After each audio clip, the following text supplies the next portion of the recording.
shook me. And the reason it shook me because this is my family. And in the middle of her being angry and mad and frustrated about her mother's death,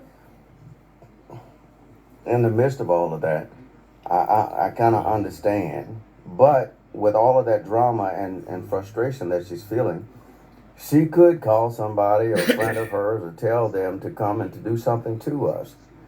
And tell you the truth, I don't put it past her. That's why I'm making this live recording. And so I'm going to share with you the conversation that I just had with my niece while we've been taking care of her children. And I'm not trying to demean her. I'm not trying to hurt her feelings. I'm not trying to do any of that. But I'm sharing this because I'm seriously concerned about the threat. She's made them before, and this time it seems more real than in the past. And so let me know if you can hear it or if you can't hear it. But here it is. I'm going to play it, and I'll probably play it more than one time. Hey,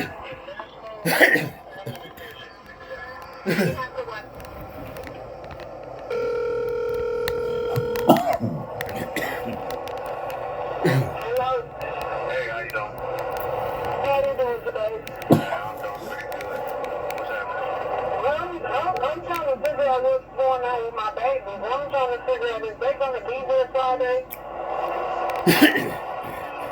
Don't be aware. I ain't got any information on anything. Following Friday, it's a funeral home on Hardy's on Tuesday. Yeah, if it's going to be inside a building, then no. No, can't that many people come in there. No, if it's inside a building, we can't do it.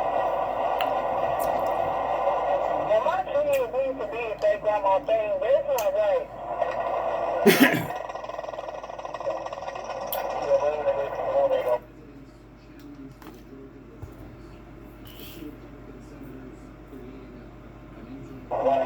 And they don't even let you go in. They only let you go in one at a time. Yeah. And so what? If they just let people go in one at a time, then? Well, it'll be me and my kids. It'll be me and my kids. I walk in with my kids. Yeah, but here's the problem with that. Is that I see that you're still not being as safe as you probably should be. I always have on a mask. Every time I leave my door, out my door, I have on a mask. Yeah. It don't have nothing to do with my kids coming to my mama's home. Yeah, it does to me because if you forget that I see you when you post your stuff when you're not wearing a mask. Okay, you just see me stop watching my baby. That's not your fucking job. Alright. That is not your job to watch my baby and what I'm doing. Your job is my kids, not me. And that's a very good point. That's why the answer is no, because I'm supposed to be watching your kids. Well, I'm gonna find somebody that's gonna do something about it because you're a stupid ass bitch and I'm really trying to work with you. Bitch, I'm eating the way you want. Yeah, tell people that, bitch. Yeah, that's my niece. We're taking care of her children. And see, what's so troubling, you can probably tell in my voice, what's so, one of the things that's so troubling about this is that we're taking care of her children, so the system didn't take them. I mean, I'm 53 years old now, and we wasn't gonna have any more kids. We hadn't planned to have any more babies. I love my niece and nephew. I love them to death. And that's why when Camille asked us to get guardianship, that's why I did it, for no other reason than the fact that we love them. And so we take care of them like they're our own children. We make sure that they get the medical and mental health care that they need. We make sure that they are fed. I mean, the kids are happy. They don't need for nothing. And that's without getting help from nobody. Don't nobody help us with nothing. Josephine is a full-time college student, a wife taking care of the house, helping with my mama, and homeschooling Camille's kids. And for Camille to call me like that because I'm concerned about the welfare of her children and to threaten me, yeah, that shook me for real. Because that's my family. But see, I talked about it, and I'm going to play the recording again. But see, I talked about this earlier today on the radio show about violence and unnecessary, senseless violence. I talked about it. And I'm going to tell you something. It take a lot to hurt me. It do. I'm going to tell you something. Well, Rozelle, you need to report her. That hurt She me. threatened you. Report her See, to the authorities. When You can nip that in the bud. It's difficult enough to take care, the responsibility of children, period. But then to take care of a couple of children that have had some traumatizing experiences is even more difficult. And so after getting them caught up on the medical issues and mental health issues and making sure they have everything that they need, after all of that, they mama, again, not the first time, but has the nerve to threaten me.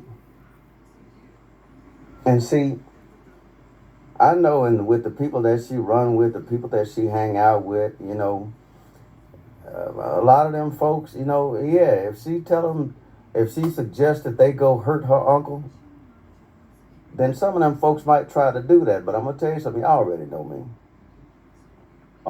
That I got to shoot somebody in legal self-defense, then y'all, I'm going to do it. I'm not trying to be big, I'm not trying to be bad, I'm just saying it like it is.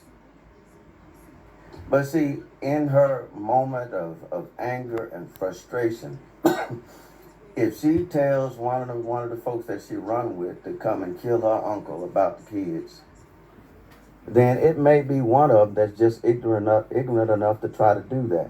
I wouldn't put it past them. And what's so crazy is that my mama, who is Camille's grandmama, my wife, and Camille's children live in the house. And so why would you threaten to send somebody to my house to hurt me, knowing that you better call the police. All the rest of your family, your grandmama, even your kids. Sometimes you got to do what you got to do. I'm going to tell you something. I take the threat seriously. I take it seriously. And again, it's not the first time.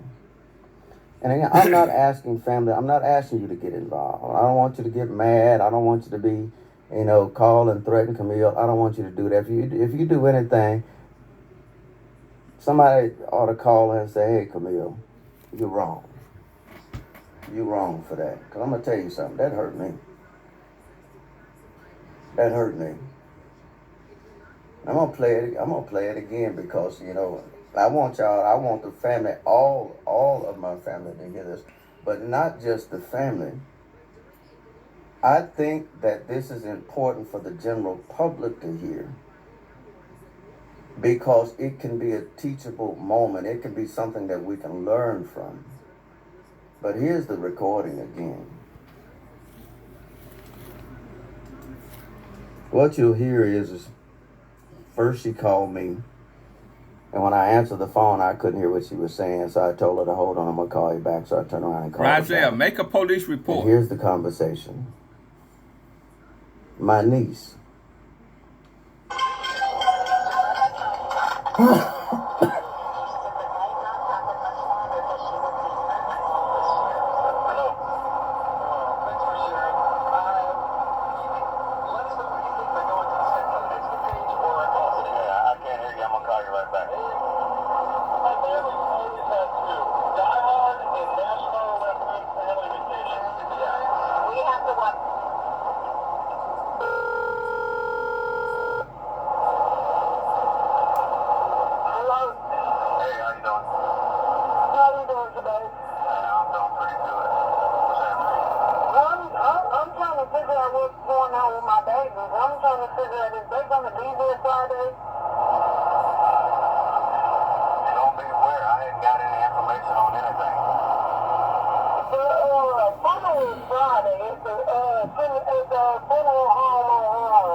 Yeah, if it's gonna be inside a building, then no. No, can't that many people come in there? If it's inside a building, we can't do it. Well, my kids need to be if they got my things. That's not right.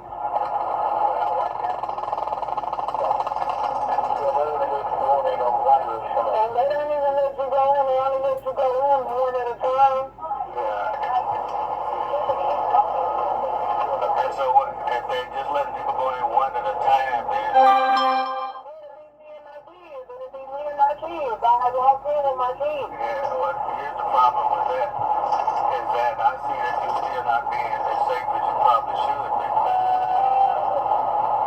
I always have on a mask. Every time I leave my door, I have on a mask. It don't have nothing to do with my kids coming to my mama's home. Yeah, it does to me because you forget that I see you when you post your stuff when you're not wearing a mask. Okay, you can see me. Stop watching my baby. That's not your fucking job. That is not your job to watch my baby for what I'm doing. Your job is my kids, not me. And that's a very good point. That's why the answer is no, because I'm supposed to be watching your kids. Well, I'm gonna find somebody that's gonna do something about it, because you're a stupid ass bitch, and I'm really trying to work with you, bitch. I'm in the way, you hoe. Now, tell people that, bitch. Look,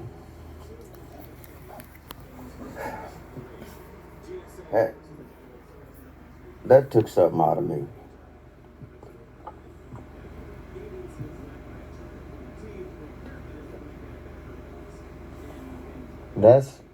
That's my niece. And see, the reason that I think this is important, a couple reasons. Number one, is this is how people can get hurt for dumb stuff. This is how people get hurt.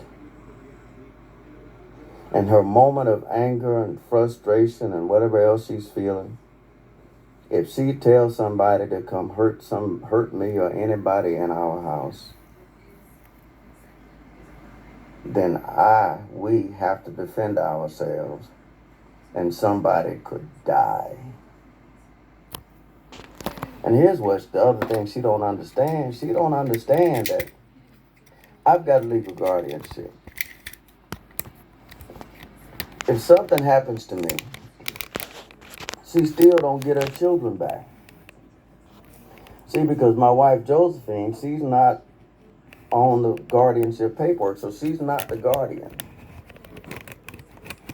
I'm the guardian. And if something happens to me because of the circumstances, then both those little babies, both of my niece and my nephew, Camille's children, will go into DHS custody and probably into foster care.